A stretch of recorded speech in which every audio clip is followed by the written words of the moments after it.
Eu vou fazer uma pergunta aqui. Quem é que conhece aqui o texto 10 e 10 de João? Do Evangelho segundo João? Do Evangelho. O que é que diz lá esse texto? O ladrão vem senão para roubar, matar e destruir. Mas eu vim para que vocês tenham vida, disse Jesus, né? E a tenham em abundância. Você conhece esse texto, Samuel? Conheço, não sabia gravar, mas conheço. Conhece, né? Quem é o ladrão de João 10 e 10? Você aprendeu o que é que tem o ladrão de João 10 e 10? Ladrão vai destruir. Diabo. É o diabo. Pastor Cheiro, diga aí. Quem é o ladrão de João 10 e 10? Eu acredito. Eu fiz uma sugestão. Vamos escrever. Ele disse que o ladrão não veio senão a roubar, Matar e destruir. Eu queria que ele está falando de guerra espiritual e guerra física. Ele está falando, não, ele está definindo quem é. Ele está falando de ladrão, não classe.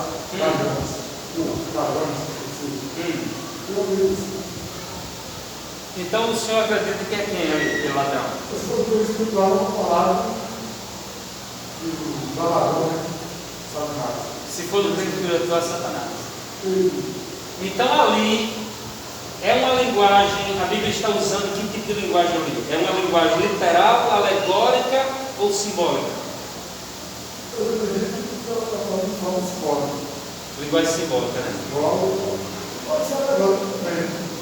Aí outros acreditam que seja literal. Questão simbólica, alegórica também. Tem literalista sempre. Não. Agora você pode explicar.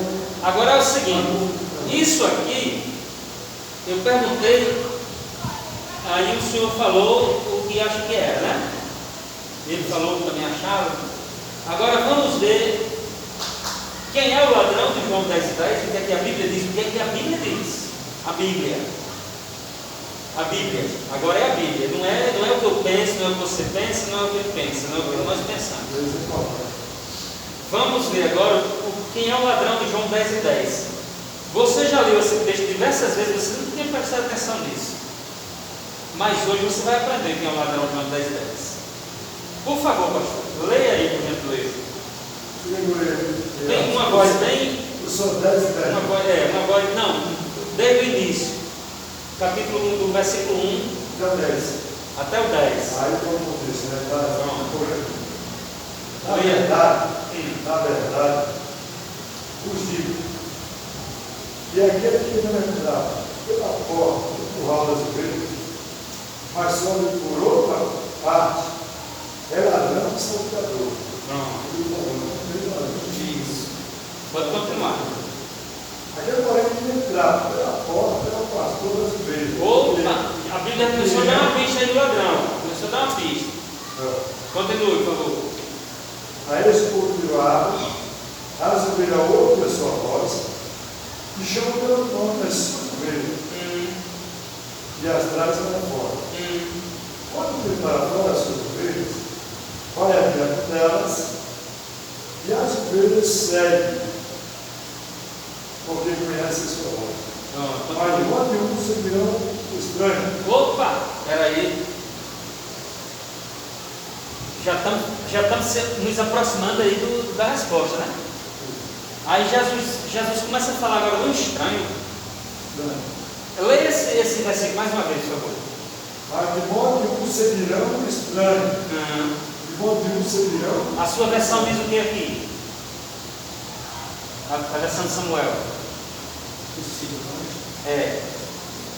Mas de modo nenhum seguirão o estranho. É a mesma versão.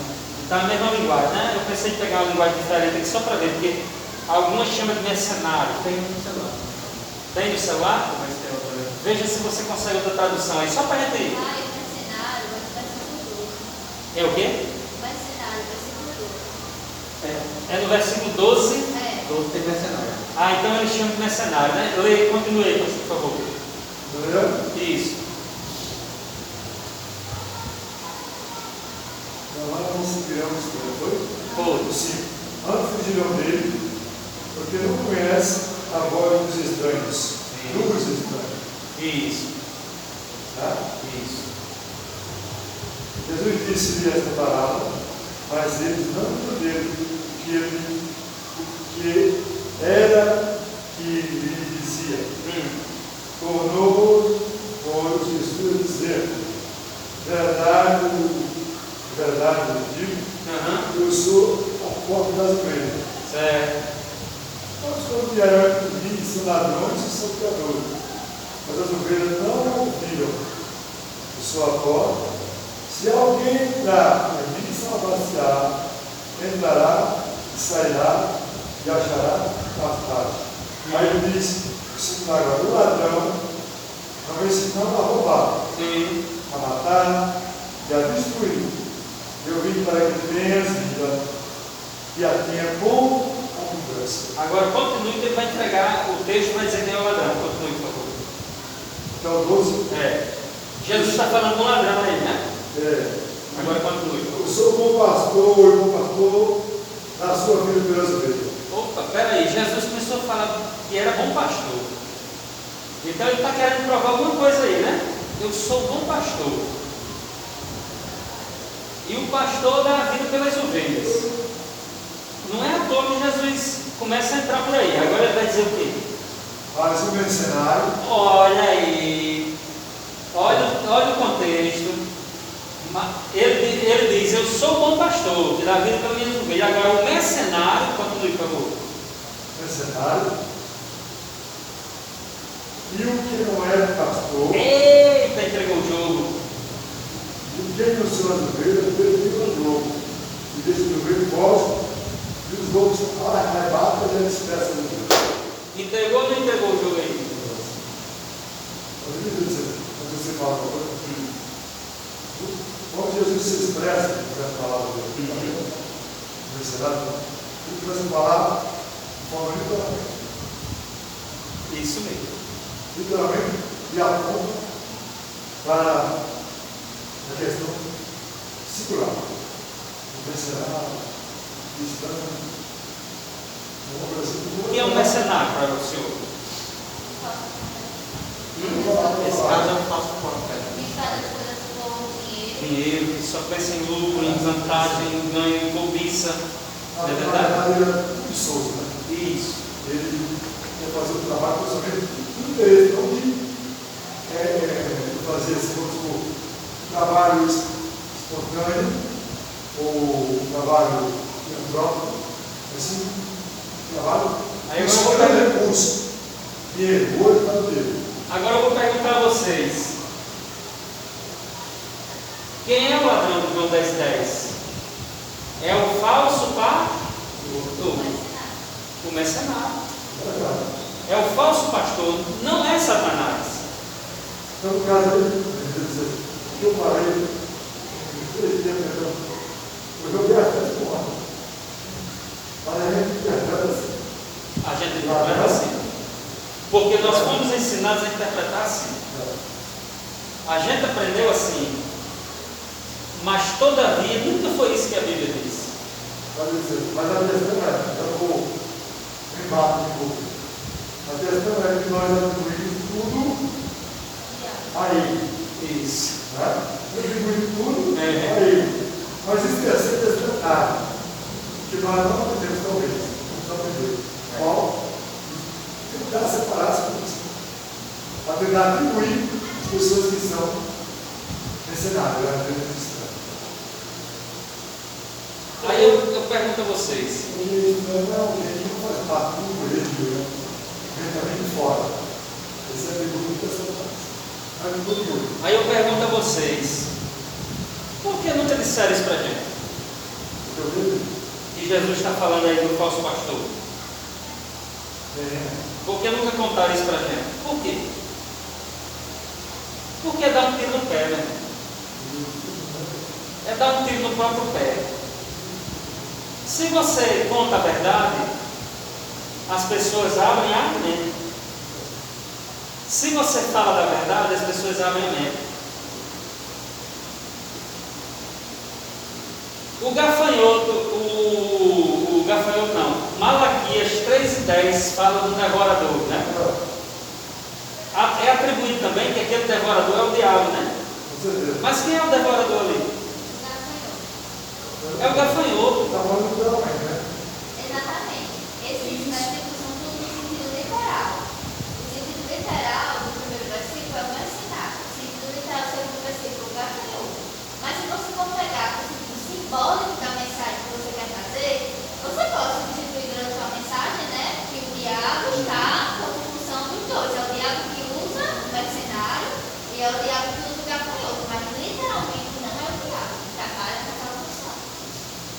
Simbolicamente falando, é ele, mas literalmente. A gente tem que entender, na parte de interpretação bíblica, olha só como é complexa a parte de interpretação bíblica. A gente tem que entender o que é uma interpretação do texto e o que é uma aplicação do texto. Existem essas duas diferenças na hora de interpretar a Bíblia. O texto, a gente não pode aplicar o texto em primeiro lugar. Foge da regra, das leis da interpretação bíblica. A gente tem que interpretar o texto, para depois a gente fazer uma aplicação prática. Eu não posso ler esse texto de João 10:10 e interpretar esse texto e dizer que a Bíblia está dizendo que é o diabo que é o ladrão. Eu não posso. Aplicando o texto, fazendo uma aplicação prática do texto, eu posso, depois que eu interpretar o texto, que eu der o sentido primário ao texto, que eu der o sentido primário e interpretar o texto, aí eu posso fazer uma aplicação. Eu posso fazer uma analogia do texto, mas não em primeiro lugar, é o que a Arlen colocou aí agora. Na verdade, quem é que usa as pessoas para serem mercenárias? É Satanás. Então, fazendo uma aplicação prática, depois que eu interpretar o texto e disser que o texto que Jesus está falando de um falso pastor, ele deixa claro, mas aquele pastor que não é pastor, vê o lobo e foge, dispersa as suas ovelhas e o lobo vem e mata as ovelhas.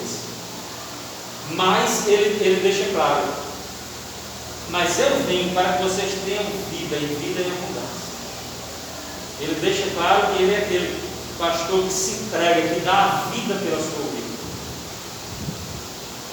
Então, qual é o problema dos pregadores hoje em dia? A maioria dos pregadores. A maioria dos pregadores não interpreta a Bíblia.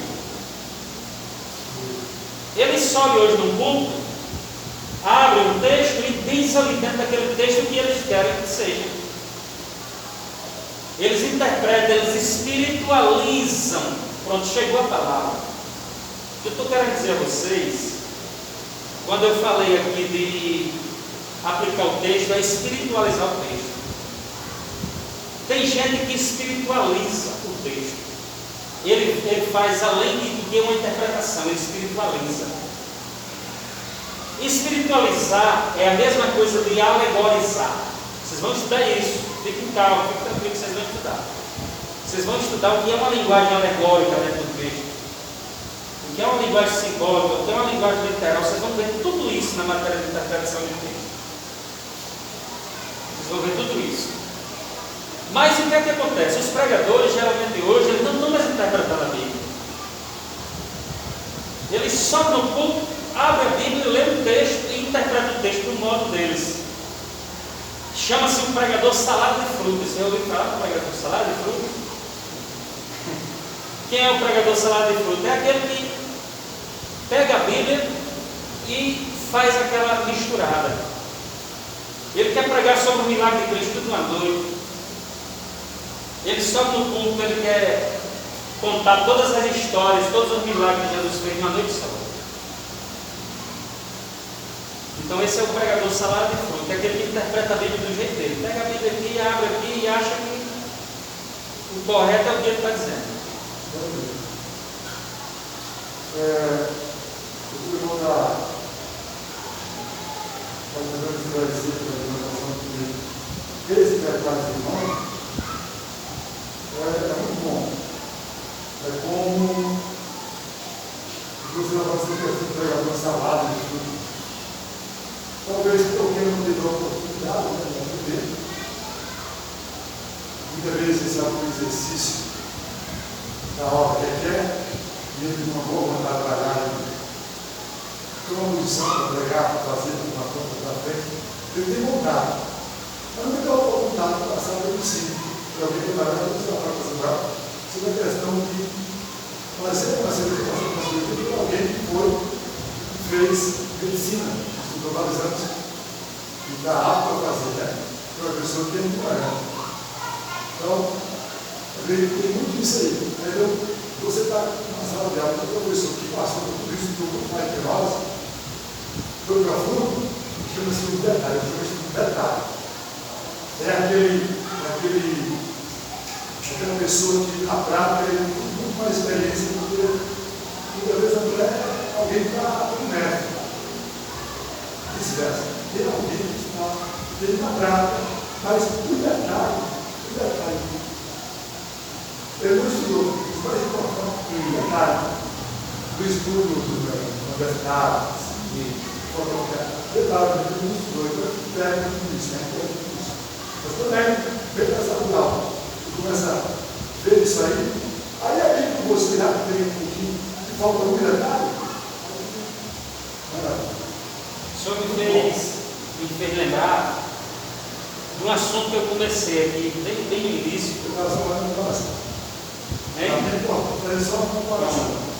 E o senhor fazer esse comentário aí me reportou, me trouxe mais uma vez o que a gente tinha começado. No início eu falava sobre a questão do conhecimento. Por que muitas pessoas não buscam conhecimento? Foi? Eu falei isso. Isso. Então agora eu vou completar. O que acontece é o seguinte, é que a maioria das pessoas, vamos começar da raiz do problema, vamos começar da raiz, porque isso que eu iria falar agora é apenas uma consequência, mas vamos começar da raiz. A maioria das pessoas não gostam de conhecimento, por quê?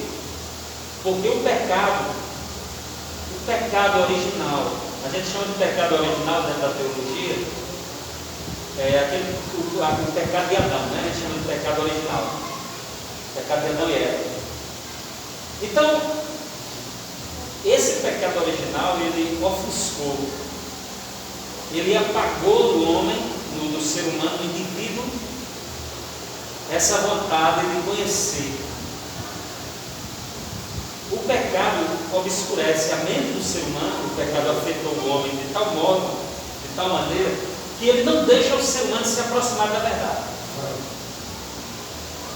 Então é isso aí, porque muitas pessoas querem ser pastor, querem ser pregador, querem ser ensinador da Bíblia, professor, mas sequer eles um dia tiveram a humildade que vocês estão tendo hoje, que eu tive,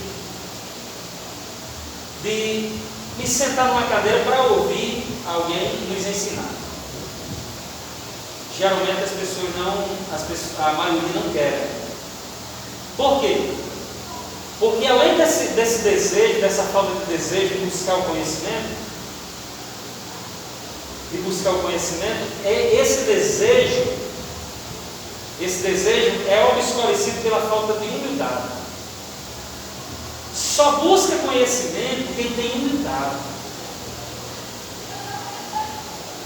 Só busca o conhecimento quem tem humildade. Somente uma pessoa que tem humildade, ela é capaz de olhar para si e dizer assim: poxa, realmente eu preciso do conhecimento.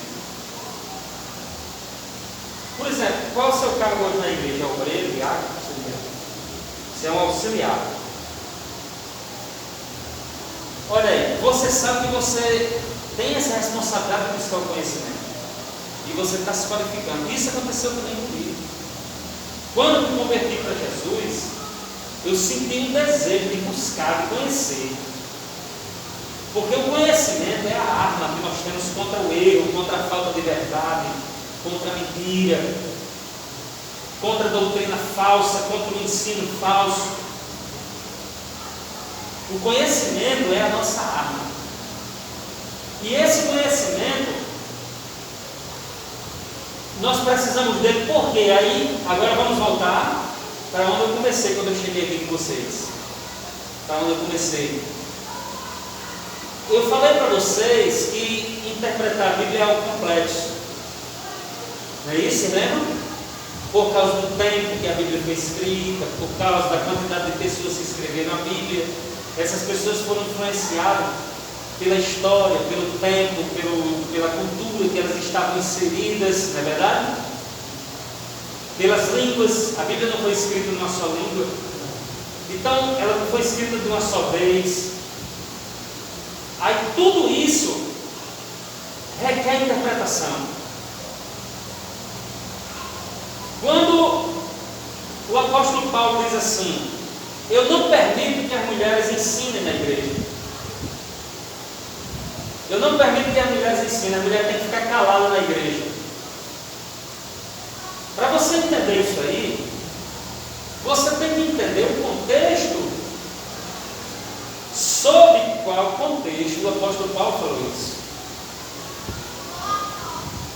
Aí você tem que conhecer a cultura que Paulo estava inserido. Você tem que conhecer o que estava acontecendo ali naquele momento, a situação política, o contexto histórico, o contexto linguístico, o contexto doutrinário.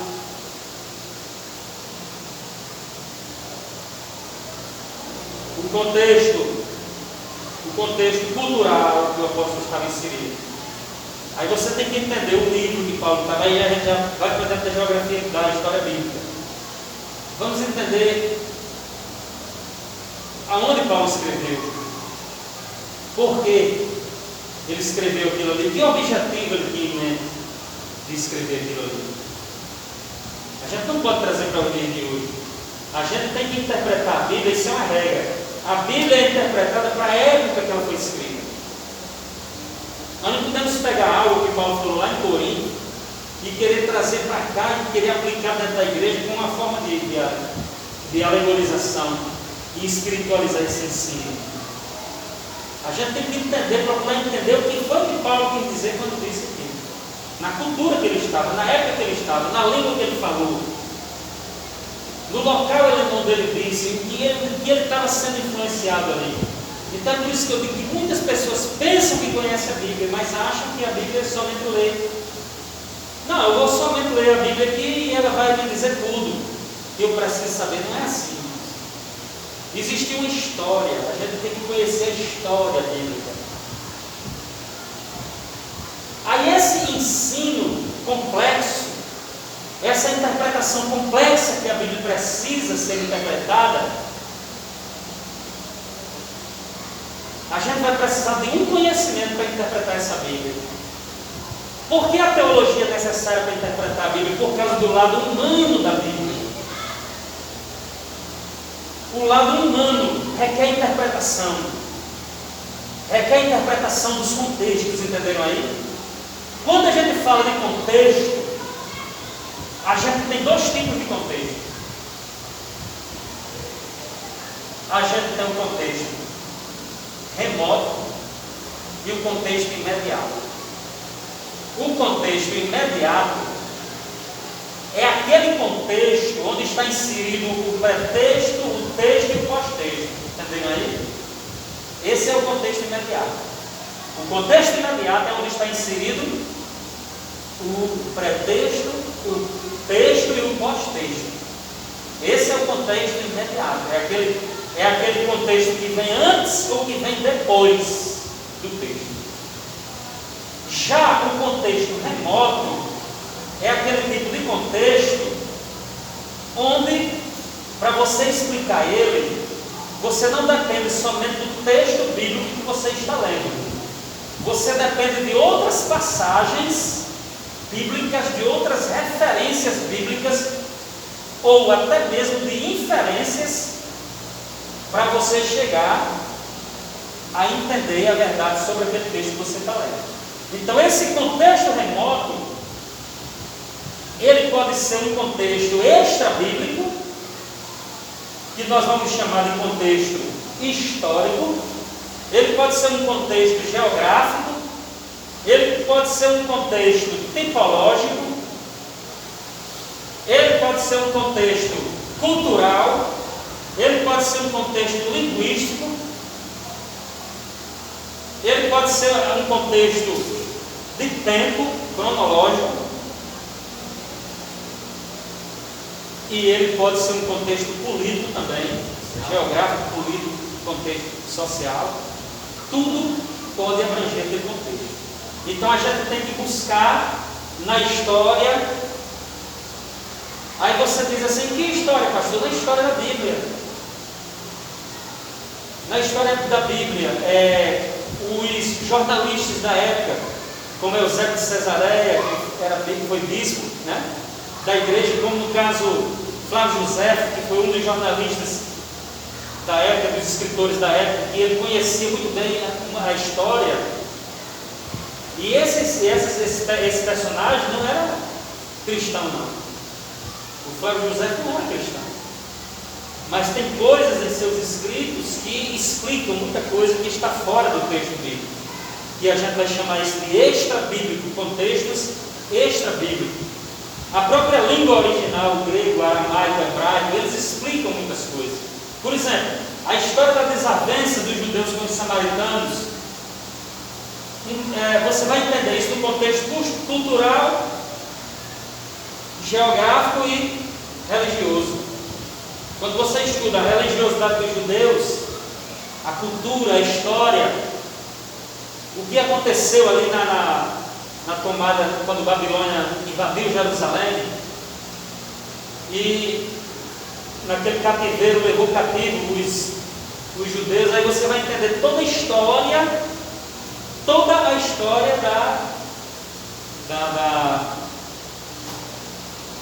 dessa desavença entre judeus e samaritanos. Vocês vão ver isso em período interbíblico ou período intertestamentário, quando estiver estudando esse período. Aí vocês vão estudar isso. Teologia do Novo Testamento. Então, conhecer, queridos irmãos, quando a gente fala de conhecer a Bíblia, ela nos leva a isso aí, a essa responsabilidade da gente entender que as coisas não são fáceis de entender. Aí agora, respondendo a questão, por causa desse lado humano da Bíblia, que requer interpretação, requer ou não requer pelo que a gente viu aqui? Cultura, tempo, geografia, história, religião da época, língua da época, requer uma interpretação. Aí quem é que nos ajuda, que nos auxilia nessa parte humana da Bíblia? Um conhecimento chamado de teologia. Aí muitos não entendem, aí dizem: não, porque teologia é coisa do homem, tira a espiritualidade. Mentira, isso que criou isso foi o diabo. O diabo foi quem inventou isso, que teologia tira a unção do crente, que faz o crente pecar, que tira o crente do Espírito. Isso é mentira. Conhecimento, eu quero que apareça alguém que me mostre dentro da Bíblia onde está escrito Jesus dizendo, ou Deus dizendo, ou o Espírito Santo dizendo que conhecimento tira a unção do crente. O conhecimento, pelo contrário, a Bíblia diz: dai ciência ao sábio e ele se fará mais sábio.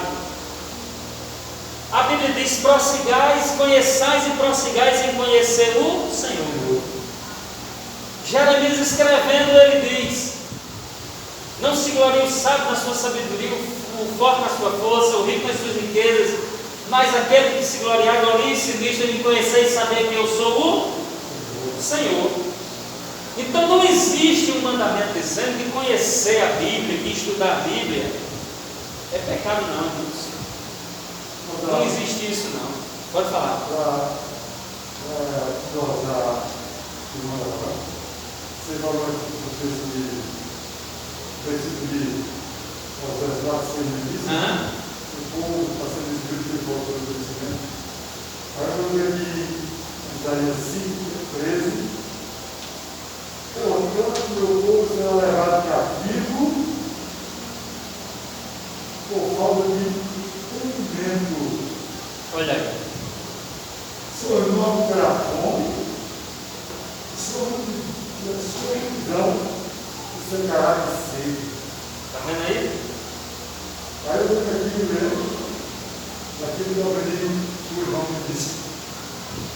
A vida do bem é relação literal com grau. Aí, vou explicar. Exatamente. Então, Esse conhecimento nós chamamos de teologia. Aí daí, o que é teologia? O que é teologia? Teologia. A teologia é uma ciência, é um saber. É a ciência de Deus. Aí esse camarada chegou para mim, esse cidadão, e disse: teologia é coisa de homem. Aí eu disse: meu irmão, já que você não quer usar nada que é do homem, tira esse relógio que está no teu braço aí. Foi o homem que fez. Obrigado. Tira o relógio do braço. Tira o paletó. Foi o homem que fez. Aí eu disse: rapaz, me preocupa demais. Me preocupa demais o fato de você dizer que é um pregador, dizer que é um pregador e que vive para pregar a palavra de Deus, e você fala mal do conhecimento, você fala mal da teologia, dizer que a teologia não serve para nada, diz que é um ensino carnal, e que você não conhece nem o que significa a palavra teologia. Porque se você conhecesse o que significa teologia, você não falava mal. Aí ele: não, mas eu não quero. Eu digo: me diga uma coisa, o que é teologia para você? Teologia é coisa do homem. Beleza, tranquilo. Eu gosto mesmo de Bíblia. Eu digo: pronto, vamos lá. Se ele era testemunho de Jeová? Era não. Para a nossa tristeza, é um crente, descrente, crente pregador da Bíblia. Eu gosto mesmo de Bíblia. Eu digo: você gosta de Bíblia? Para mim, ele disse: para mim só tem Bíblia. Eu digo: mas só que a Bíblia precisa ser explicada. Eu digo: me diga uma coisa, você disse que tem conhecimento